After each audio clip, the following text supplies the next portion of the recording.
Wu stood in the main hall of Helix Prime Academy and felt very small. The ceiling stretched up so high she could barely see it. Around her, cadets from dozens of different worlds walked past, and most of them were much bigger than her. A creature with blue scales and 4 arms glanced at her and kept walking. Something that looked like it was made of living crystal floated by without even noticing her.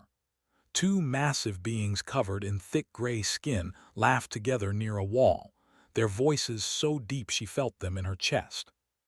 This was the Galactic Defense Academy, the best military training facility in known space, and Wu was one of the first humans ever accepted. She clutched her data pad and tried to find her assigned quarters. The station's gravity felt lighter than Earth's, which made every step feel strange. She had trained for this, but training and reality were different things. "You look lost." The voice came from behind her. Wu turned and saw a girl about her height with pale green skin that glowed softly in patterns. She had large dark eyes and a friendly smile. "I am lost," Wu admitted. "I'm looking for quarters section 12. The girl's skin brightened with what might have been amusement. "You're going the wrong way. Come on, I'll show you. I'm, by the way, species." Wu human. His eyes widened. "Oh, you're one of the Earth people. I heard about your species. You just joined the coalition, right?" "6 months ago," Wu said as she followed down a corridor. "I'm part of the first group." "That must be exciting," said, then she paused. "Or scary, maybe both." "Definitely both," Wu said. They walked through the academy complex and pointed out important locations. The combat training arena, the simulation chambers, the medical facility, which said Wu would probably visit often. New cadets always got injured during their first weeks. When they reached the quarters, stopped at a door and pressed her hand to the panel. It slid open. "Surprise, we're roommates." The room was larger than Wu expected. 2 sleeping platforms, 2 workstations, and a shared common area. One side was already decorated with things from Swirled. Glowing plants in containers, pictures of a bright ocean, small crystals that hummed with soft music. Wu set down her single bag. Everything she owned that mattered fit in one bag. "Is that all you brought?" asked. "Humans travel light," Wu said. It was easier than explaining that she didn't own much to begin with. Over the next hour, talked almost constantly. She explained the academy's schedule, the different instructors, which cadets to avoid and which ones were friendly. Wu learned that the academy housed over 300 cadets from 42 different species. They all trained together, ate together, and competed against each other. "They are the biggest," said. "They're really strong and tough. Most of them think they're better than everyone else because of it." "And the ones made of crystal?" Wu asked. "They're old, like their species has been in space for thousands of years old. They're smart and they know it." His glow dimmed a little. "Honestly, most species here look down on newer ones. Have only been in the coalition for 60 years, so we get treated like kids. Humans are even newer, so I should expect problems," Wu finished. "Just keep your head down at first," advised. "Learn the system. Don't make enemies you don't need to make." That evening, all new cadets gathered in the orientation hall. Wu counted 12 other new arrivals. She was the only human. The others were all taller, bigger, or clearly more dangerous looking than her. Instructor entered the hall and the room went silent. He was nearly 3 meters tall with gray skin like stone. Scars covered his arms and face. One of his eyes was artificial, glowing with a faint red light. "Welcome to the Galactic Defense Academy," he said. His voice sounded like rocks grinding together. "Most of you will fail. This is expected. This is acceptable. The coalition needs the best, not the most eager." He walked down the line of new cadets, looking each one over. When he reached Wu, he stopped. He stared down at her for a long moment. "Human," he said, "your species is new to space. You have no combat history in galactic warfare. Your physical capabilities are minimal by coalition standards." He leaned closer. Why are you here? Wu met his artificial eye. To learn, sir. Many come to learn, few succeed. He moved on to the next cadet. The orientation continued for another hour. They learned about the academy's rules, the training schedule, and the expectation system. Cadets were ranked based on performance. Low-ranked cadets got extra training duties and fewer privileges. High-ranked cadets became squad leaders and got first choice of assignments after graduation. Combat training begins tomorrow, announced. You will be tested individually and in groups. You will face opponents from different species with different abilities. You will learn to adapt or you will fail. After the orientation, Wu walked back to her quarters with. They passed a group of cadets in the corridor. One of them, a male with red markings on his arms, stepped in front of them. The human, he said, looking at Wu. You heard the instructor, you don't belong here. The instructors accepted her, said. Her skin glowing brighter with what Wu was learning meant nervousness or fear. She has every right to be here.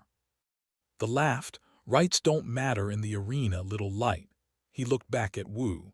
I'm third rank in our class. When we fight in training, I'll try to make it quick, as a courtesy. I appreciate the thought, Wu said calmly. Seemed surprised she didn't react with fear or anger. He studied her for a moment, then stepped aside. Tomorrow, then. After they were gone, let out a breath. That was brave or stupid, I'm not sure which. Neither, Wu said, just honest. That night Wu lay on her sleeping platform and stared at the ceiling. Through the window, she could see stars and the curve of the station's ring. Somewhere out there was Earth, home, a world she might not see again for years. She thought about why she was really here, not just to learn, not just to prove humans belonged in the coalition. Those were part of it, but not all of it. Earth had been alone for so long. Humans had looked at the stars and wondered if anyone else was out there. Now they knew. And the galaxy was so much bigger and stranger than anyone had imagined. Wu wanted to be part of that. She wanted to see what humans could become when they weren't alone anymore. Even if it meant being small in a galaxy of giants. Even if it meant being tested by people who thought she would fail.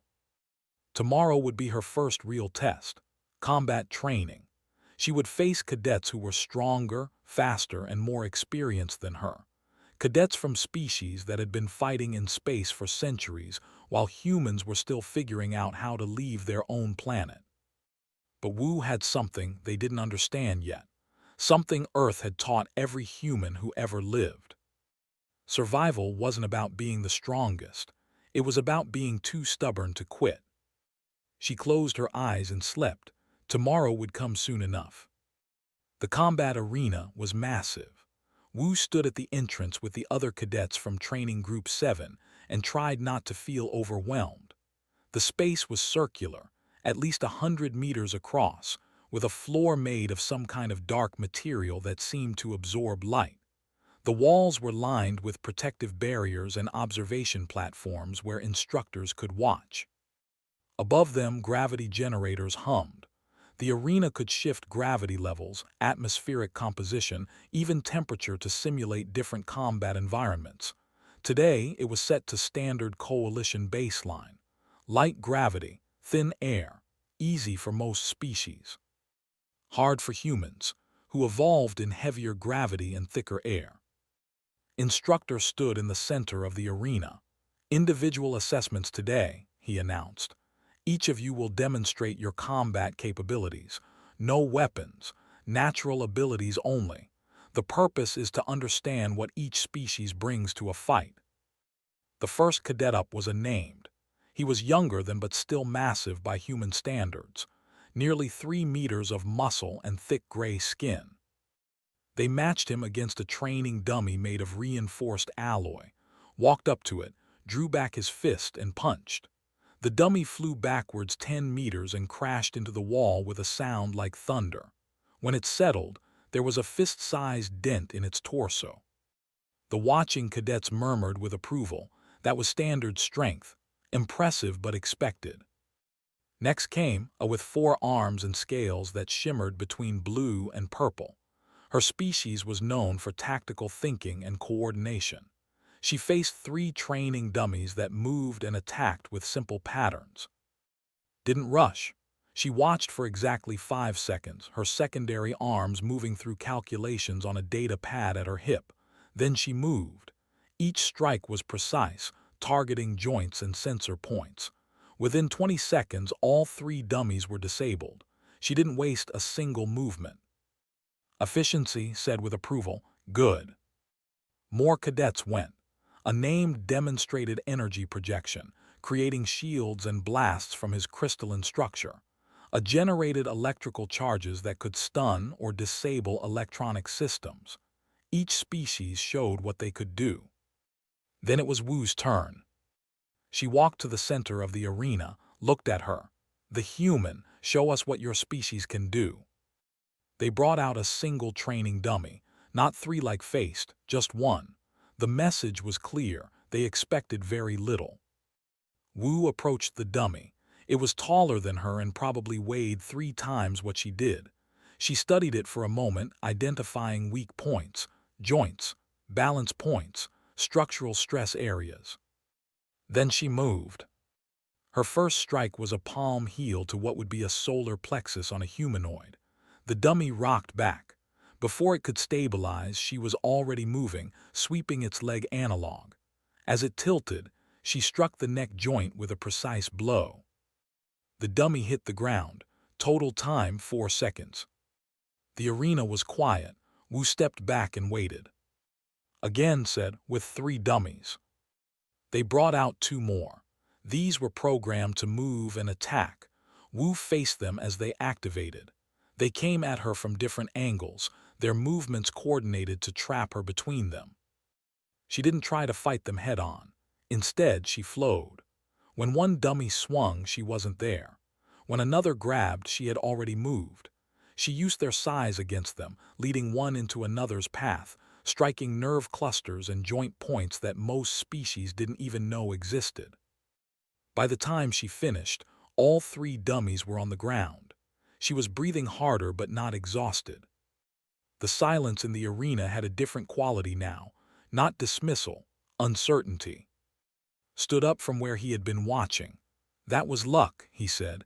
"Dummies are predictable, fight a real opponent." Raised a hand. "Cadet, this is not your assessment." "Then make it a training match," said. He was already walking onto the arena floor. New cadets often spar to understand each other's capabilities. "I volunteer."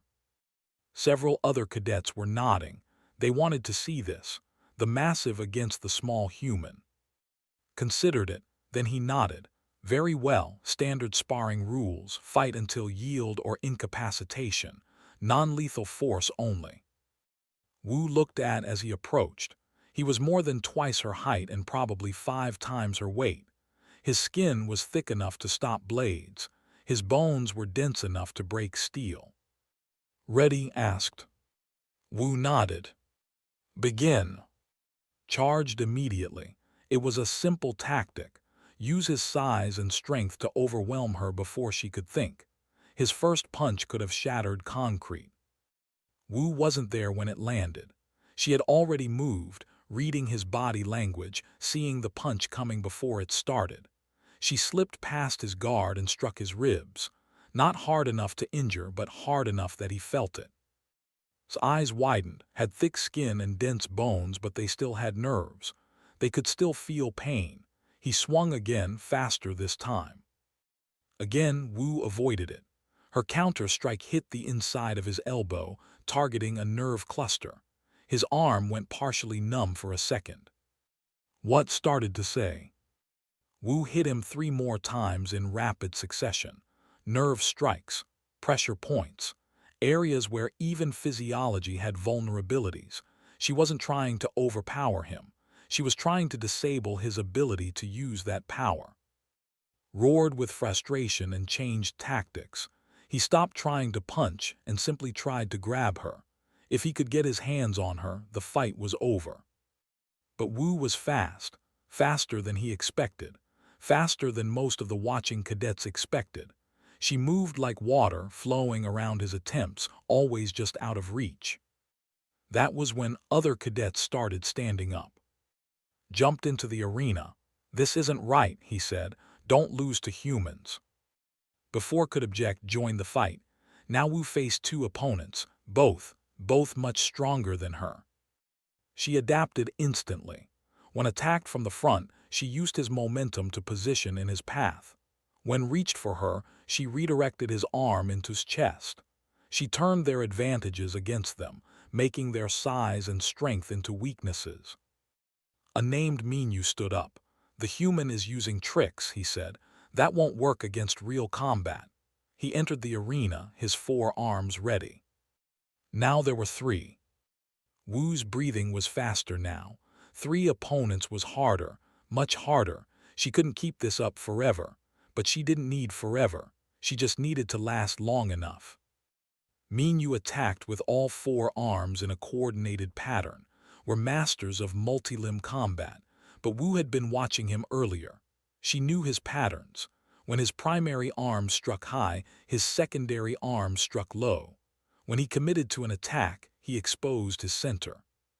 She ducked under his primary strike, blocked his secondary with redirecting force rather than opposing strength, and drove a palm strike into his center mass. Had a cluster of breathing spiracles there. Hit it right, and they couldn't breathe for several seconds.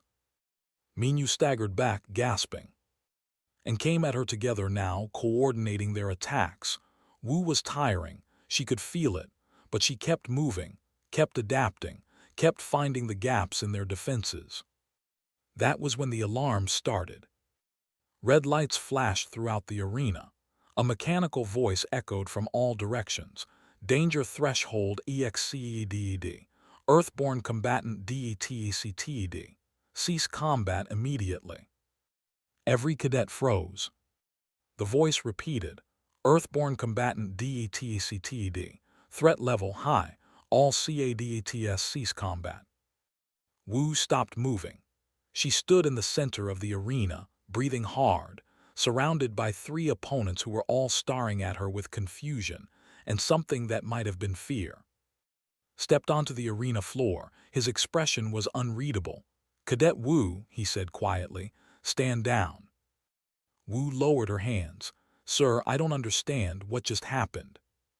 Looked at the scanner displays on the wall. Then he looked back at her. When he spoke, his voice had changed. The dismissive tone from yesterday was gone. "The safety scanner monitors all combat in the arena," he said. "It tracks injury risk, dangerous force levels, and combat capability. It's designed to stop fights before someone gets seriously hurt." "I know," Wu said. "We covered that in orientation." "The scanner didn't activate because you were in danger," said. He gestured at and Minyu. "It activated because they were." The arena was completely silent. "Report to Director's office immediately," said. "We need to discuss what just happened here." As Wu walked toward the exit, she could feel every eye in the arena on her. The cadets who had been dismissive yesterday were looking at her differently now. Not with respect, not yet. With uncertainty, and with the first hints of fear. Wu had never been to the administrative section of the academy before. The corridors here were quieter, decorated with banners from different coalition worlds.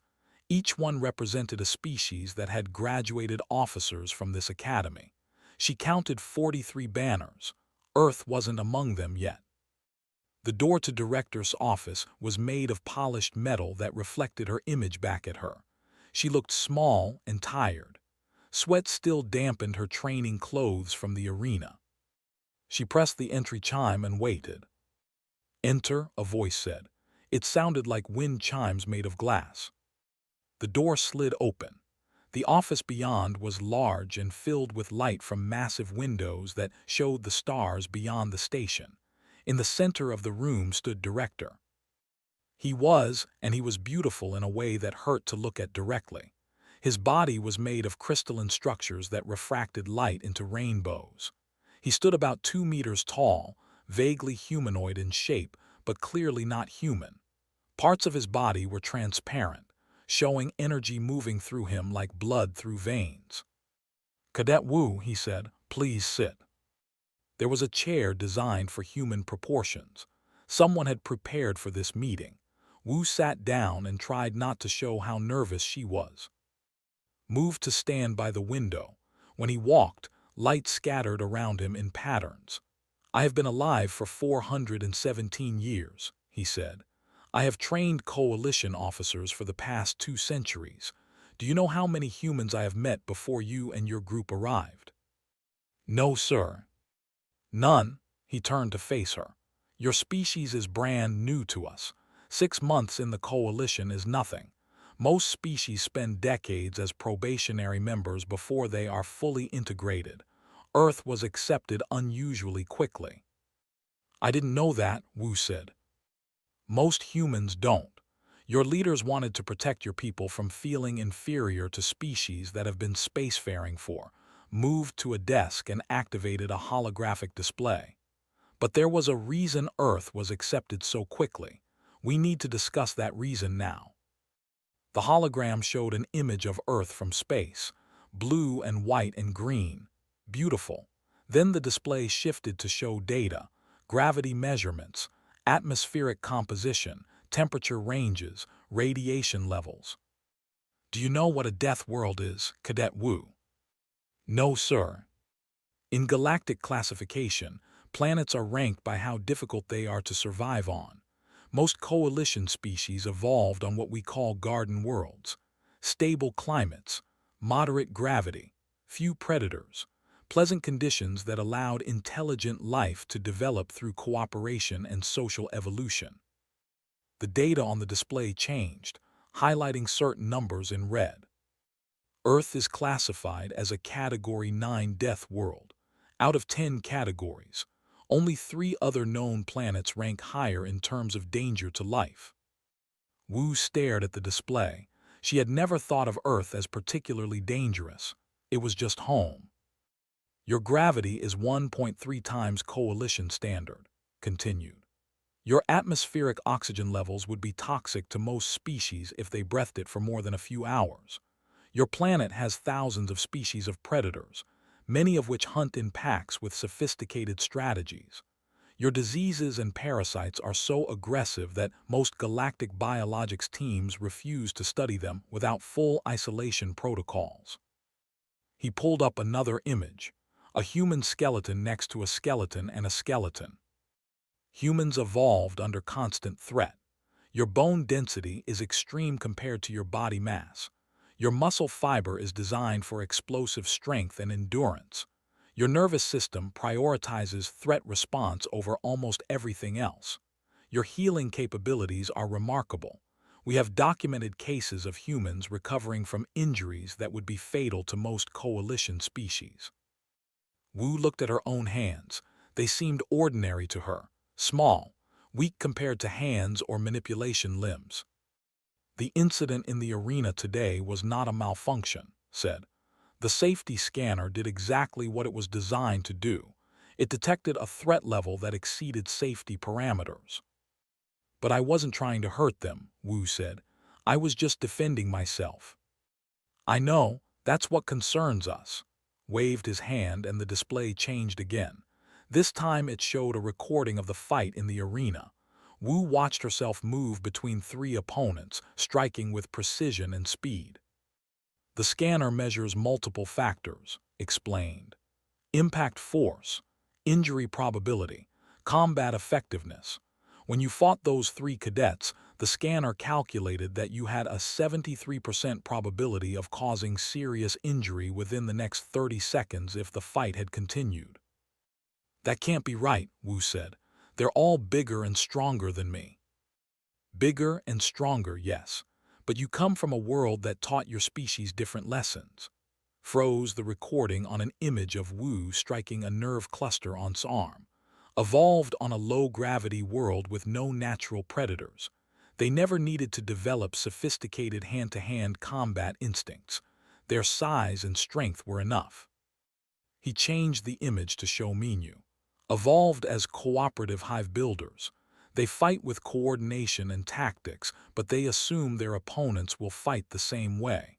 They don't adapt well to chaotic individual combat. Then he showed another recording.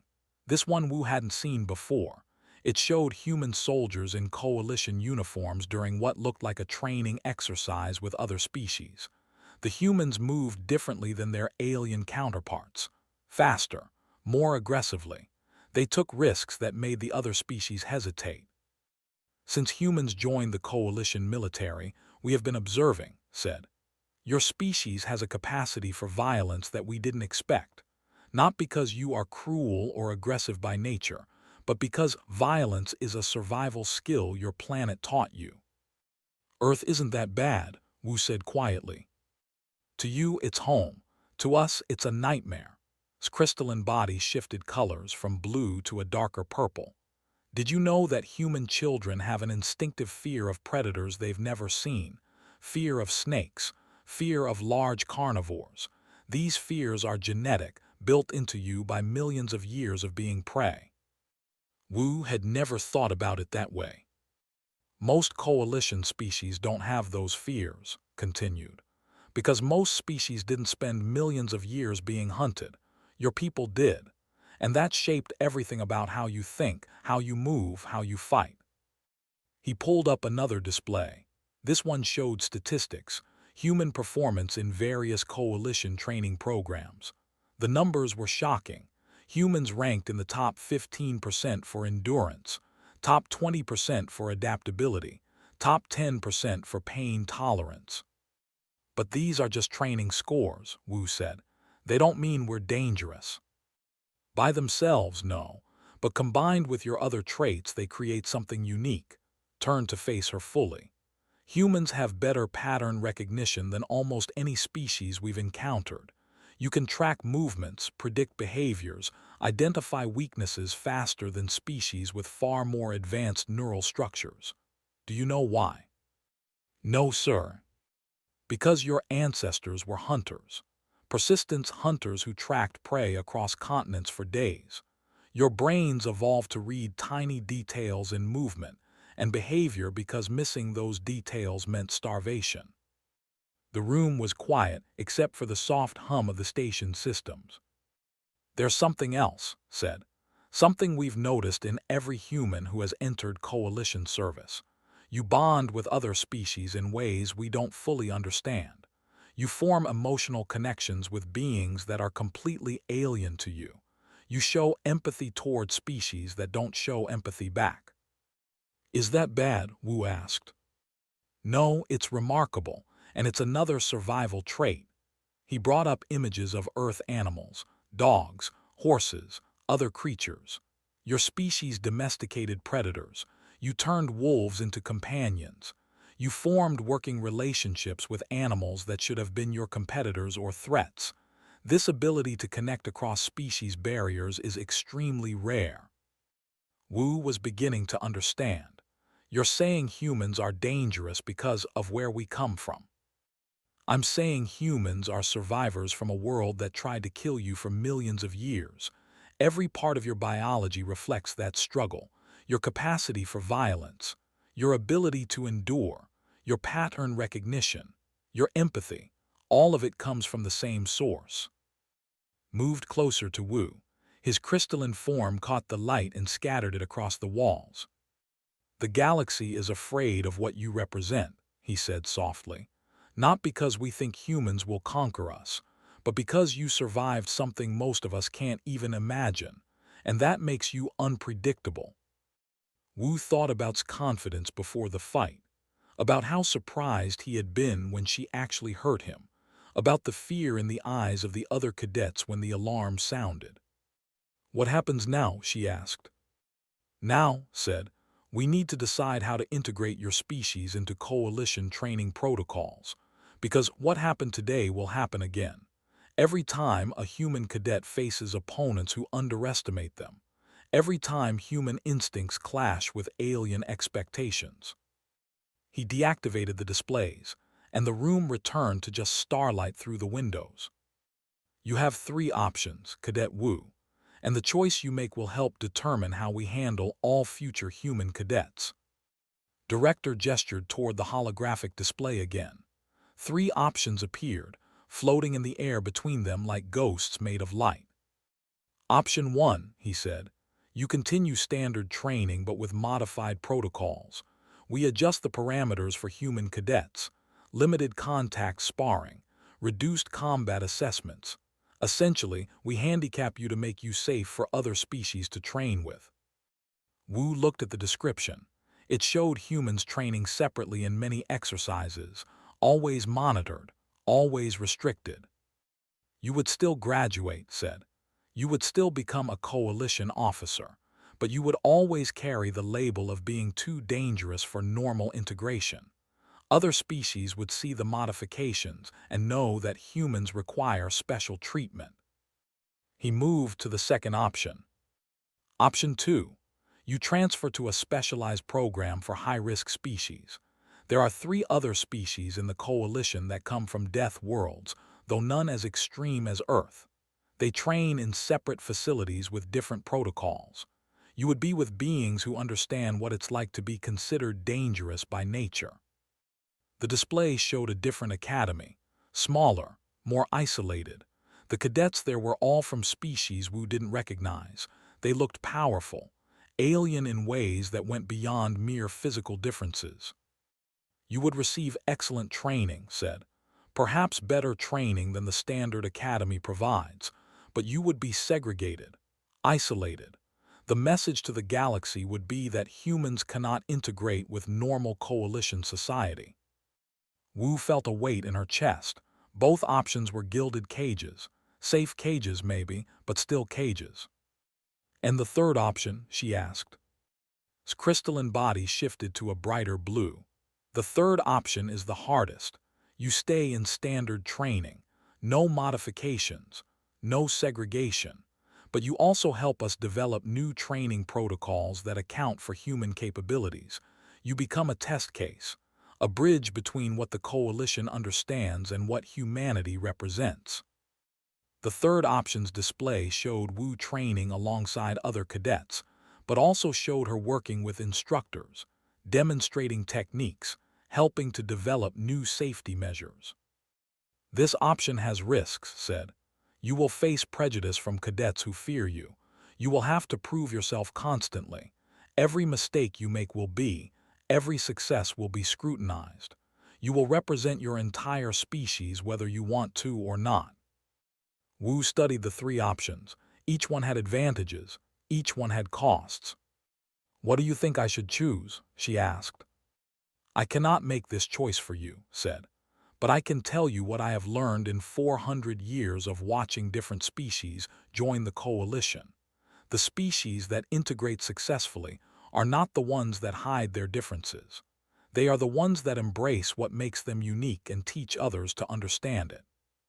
He moved to the window and looked out at the stars. Earth is different. Humans are different. You can try to minimize that difference, or you can help the galaxy understand it. Neither path is wrong, but they lead to very different futures. Wu stood up and joined him at the window. Together they looked at the vast darkness scattered with points of light.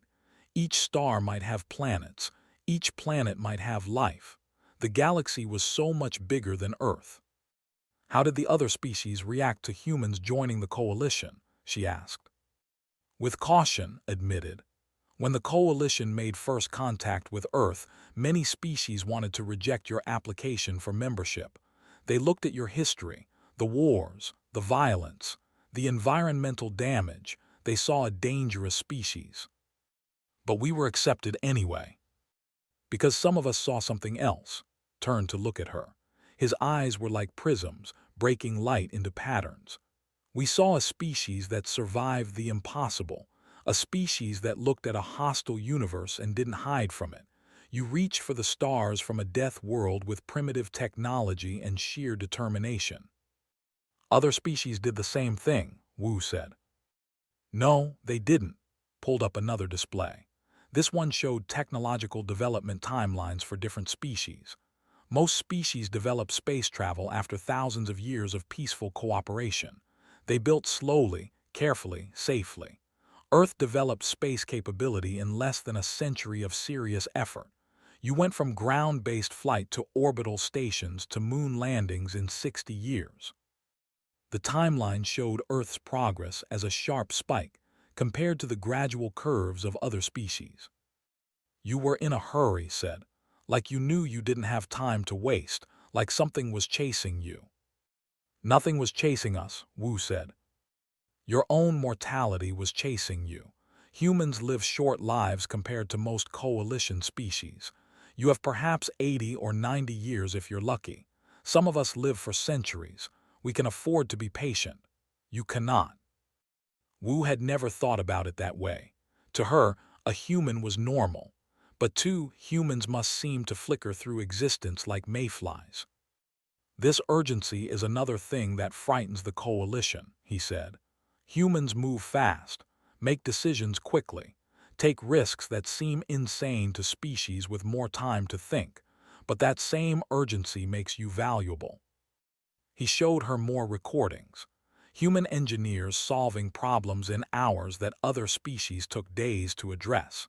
Human diplomats building relationships in weeks that normally took months. Human soldiers adapting to new situations almost instantly. Your species has been in the coalition for 6 months, said. In that time, you have contributed more new ideas and innovations than some species contribute in years. Not because you are smarter, but because you cannot afford to wait. Wu watched a recording of a human doctor working with alien patients. The doctor was learning their biology in real time, adapting human medical knowledge to work with completely different physiologies. It was impressive. It was also exactly the kind of risk-taking behavior that probably terrified the more cautious species. What do you want from humans? Wu asked. What does the coalition actually want us to be? Was quiet for a long moment. I cannot speak for the entire coalition, but I can tell you what I hope for. I hope that humans teach us to be less afraid, less cautious, less bound by the weight of our own history. He gestured at the display showing species timelines. Most coalition species are old. We have seen so much, experienced so much, and that experience has made us careful. We know all the ways things can go wrong, all the mistakes that can be made, so we move slowly, deliberately. Sometimes we move so slowly that we miss opportunities. And you think humans are different. I know humans are different. You don't have the burden of 10,000 years of history telling you to be careful. You look at the galaxy with fresh eyes. You see possibilities where we see risks. He turned to face her fully. In the arena today, you did something that shocked the other cadets. You fought 3 opponents who were all bigger and stronger than you, and you held your own. Not through superior strength or advanced technology, through adaptation, pattern recognition, understanding their limitations and exploiting them. That's what the scanner detected. The scanner detected someone who could see weaknesses that others couldn't. Someone who could adapt faster than their opponents could react. Someone who came from a world where being small and weak meant you had to be smart and fast or die. His body shifted through colors as he spoke, blues and purples and hints of gold. That is what Earth taught you. That is what the coalition needs to learn from humans. Not how to be more violent, how to be more adaptable, how to survive when everything suggests you should fail. Wu thought about Earth, about humanity's history, all the times humans should have gone extinct but didn't. Ice ages, droughts, diseases, predators. The planet threw everything at humanity and humanity survived. Not because humans were the strongest species on Earth. They weren't. Not because they were the fastest. They weren't. But because they could adapt, learn, change, work together, use tools, think ahead. I'll choose option 3, Wu said. His colors brightened. You're certain it will not be easy. Nothing worth doing is easy, Wu said. That's another thing Earth taught me. For the first time, made a sound that might have been laughter. It sounded like crystal bells ringing. Very well. Tomorrow, we begin developing new protocols. You will work with instructor and myself to create training methods that integrate human capabilities without compromising safety. What about the other cadets? Wu asked. They're going to be afraid of me now. Some will be afraid, some will be angry, some will be curious.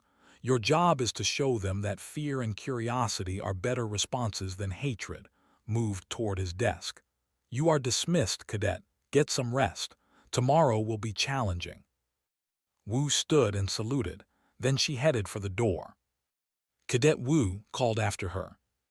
She turned back. For what it's worth, I am glad your species joined the coalition. The galaxy needs what humans bring, even if it frightens us. Wu smiled. Fear isn't always bad, sometimes it keeps you alert. Another Earth lesson? Asked. Another Earth lesson, she confirmed. She left the office and walked back through the corridors toward her quarters. Tomorrow would bring new challenges, new fears, new opportunities. But that was okay. She was human. Earth had taught her species to face the impossible and find a way through. The galaxy was about to learn the same lesson. Wu didn't sleep well that night. She kept thinking about what Director had said, about Earth being a death world, about humans being survivors of something most species couldn't imagine. It all felt strange and distant, like he was talking about someone else's home. When morning came, was already awake. Her skin glowed with concern as she looked at Wu. Everyone is talking about what happened yesterday, said quietly. The alarm, the scanner detecting you as a threat. Some cadets are saying you should be expelled. What do you think? Wu asked. His glow flickered. I think I was scared when the alarm went off, but I also think you were defending yourself against 3 opponents who attacked you first. She paused. I also think you're my friend, and friends don't abandon each other because they're different. Wu felt warmth in her chest. Thank you. What's going to happen now? Asked. I'm going to keep training, and I'm going to help the Academy figure out how to integrate humans properly. Wu stood and stretched. Her muscles were sore from yesterday's fight. It won't be easy. Nothing worth doing ever is, said. That's what my grandmother always told me. Wu smiled. Funny, I just said something similar to Director. They went to the dining hall together. As soon as Wu entered, conversation stopped. Cadets from dozens of species turned to look at her, some with curiosity, some with fear, some with anger. Sat at a table with other cadets. When Wu walked past, he stood up. She tensed, ready for confrontation. Instead, he bowed his head slightly. It was a gesture of respect. You fought well yesterday, he said. His voice was different, less arrogant. I underestimated you. That was my mistake. You fought well too, Wu said. I fought like a, said, strong but predictable. You fought like something I've never seen before. He gestured to an empty seat at his table. Will you sit? I have questions about human combat techniques. Wu looked at the table. 4 cadets, all of them watching her with expressions she couldn't quite read. She could refuse, sit somewhere safer, or she could take the opportunity to build a bridge. She sat down. What do you want to know? She asked. For the next 20 minutes, asked questions about the strikes she had used, the nerve clusters, the pressure points. Wu explained as best she could, about how humans had mapped the body's vulnerabilities over thousands of years of conflict, about martial arts developed on Earth, about how fighting when you're smaller means you have to be smarter. Other cadets drifted over to listen. Soon there was a crowd around the table. Even the proud came to hear. These techniques, said, her 4 arms moving in patterns as she thought. They assume you know your opponent's physiology. How do humans adapt when facing completely unknown species? We observe, Wu said. Watch how they move. Look for patterns. Every living thing has vulnerabilities. Joints that bend in certain ways, balance points, breathing rhythms. You learn to read those things quickly. Quickly as in how quickly? Pressed. I had about 5 seconds to assess each of you yesterday before the fight started. The cadets looked at each other with something like disbelief. 5 seconds, repeated, and you identified enough weak points to plan an entire combat strategy. It's what humans do, Wu said. Pattern recognition is one of our strengths. We evolved to track prey and predict predator behavior. That same skill works in combat. A cadet named spoke up, but you were still outnumbered. How did you plan to actually win? I wasn't planning to win, Wu admitted. I was planning to survive long enough that you would realize I wasn't an easy target. That's different. The cadets absorbed this. For many of them, combat was about dominance, about proving superiority. The idea of fighting just to survive long enough to change the situation was foreign. Instructor's voice cut through the conversation. Cadet Wu, with me. Wu stood and followed him out of the dining hall. They walked in silence to the combat arena. Inside, Director was waiting along with several other instructors Wu didn't recognize. We're going to begin developing the new protocols today, said. These instructors specialize in different forms of combat. We need you to demonstrate human techniques so we can understand how to integrate them safely. For the next several hours, Wu worked with the instructors. They asked her to show them Earth martial arts, explain the principles behind them, demonstrate techniques in slow motion so they could analyze the biomechanics. It was exhausting, not physically, though that was part of it, mentally exhausting to break down things she had learned to do instinctively, to explain why humans move certain ways in combat, why they target specific points, why they use momentum and leverage instead of pure strength. During a break approached her. I owe you an apology, he said. Wu was surprised. Sir. I dismissed you when you arrived. Thought you were too weak to survive training here. I was wrong. He looked at the arena where they had been working. Strength takes many forms. I should have known that. You've trained thousands of cadets, Wu said. You couldn't have known about humans. That's no excuse for prejudice. His face showed something that might have been shame. The galaxy is full of species I don't understand. That doesn't give me the right to assume they're inferior.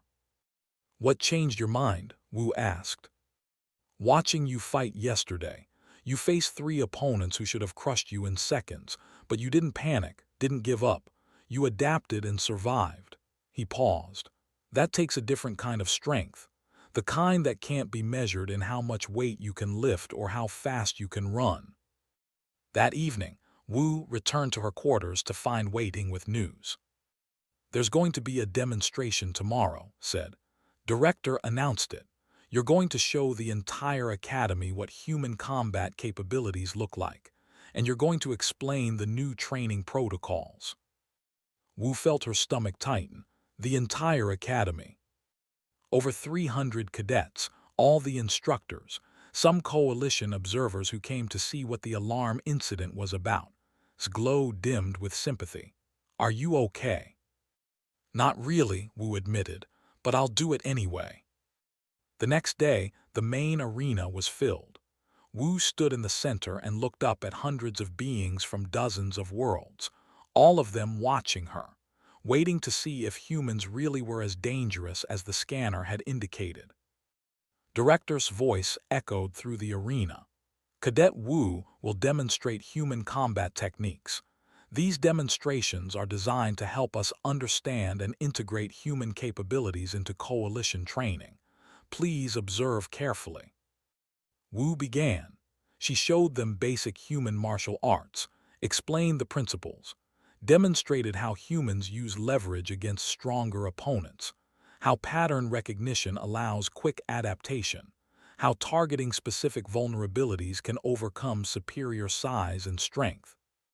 Then came the live demonstration. Had volunteered to spar with her. He was careful, controlled, but he didn't hold back completely. Wu moved through the techniques she had shown, but now at combat speed. The watching cadets could see how quickly she processed information, how she turned advantages into disadvantages. When they finished, the arena was silent, then stood up. "I have a question," he said, his voice carried through the space.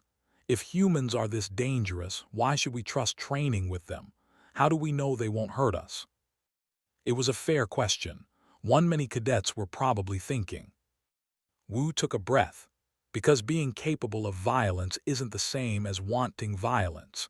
Humans learned to be dangerous because we had to, but we also learned something else. She looked around at all the different species watching her. "We learned that survival is easier when you work together. Every advancement humanity made came from cooperation. We domesticated animals, built societies, created art and science and medicine. Yes, we also fought wars.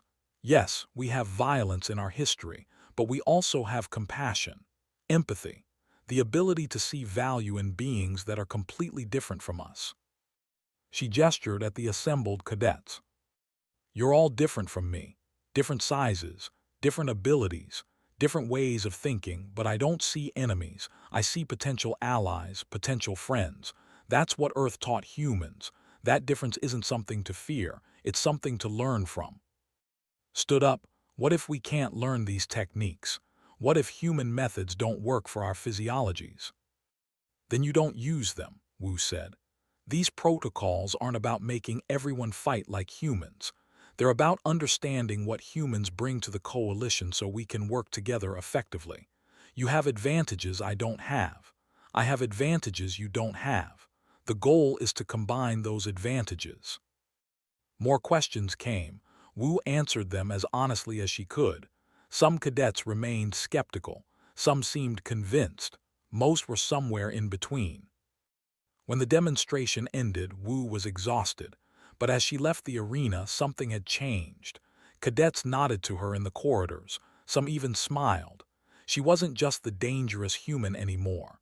She was Wu, a cadet who was different but trying to belong. Over the following weeks, the new protocols took shape. Human cadets would train with everyone else, but with additional safety measures and better monitoring. Combat exercises would include technique demonstrations so all species could learn from each other. The goal was integration, not separation. Wu's role evolved. She still trained as a regular cadet, but she also worked with instructors to refine the protocols. She became a bridge between human capabilities and coalition understanding. 3 months after the alarm incident, Wu stood in the same arena where it had all started. But now she wasn't fighting. She was teaching. A class of 30 cadets from 15 different species watched as she demonstrated a technique for using an opponent's momentum against them. Was in the class. So was, and who had surprised everyone by showing real talent for human-style adaptive combat. "The key," Wu explained, "is not to fight your opponent's strength. Flow around it, find the gaps. Every defense has weaknesses if you know how to look." She demonstrated with, who had become one of her regular training partners. He attacked with controlled force. She redirected, showing the class how small adjustments could move massive amounts of force away from vulnerable areas. When the class ended, approached her. "You've done well," he said. "The protocols are working better than we hoped. Injuries are down. Cross-species cooperation is up. Other academies are asking about implementing similar programs." "It's not just me," Wu said. "Everyone has been working hard to make this succeed."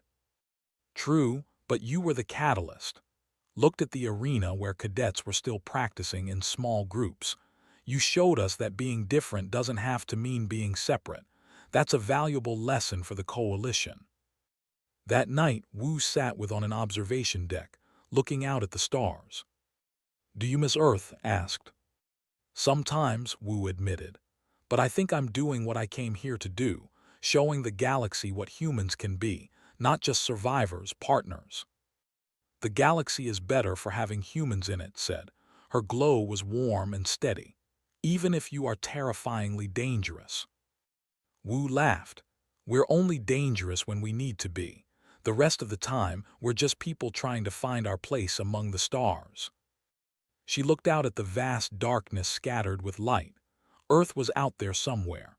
Home. But this station, this academy, these friends from a dozen different worlds, this was becoming home too. The scanner on the wall of every arena had been. It still monitored for threats. It still protected cadets from serious injury. But now it understood that threat capacity and threat intent were different things. Humans were dangerous. Earth had made them that way. But humans were also adaptable, empathetic, willing to learn and teach and grow. That was what the galaxy really needed to understand about Earth's children. They had survived the impossible, and that survival had taught them the value of every living thing. Because when your own world tried to kill you for millions of years, you learned to appreciate life in all its forms. Wu stood up and stretched. Tomorrow would bring new challenges, new lessons, new opportunities to prove that humans belonged among the stars.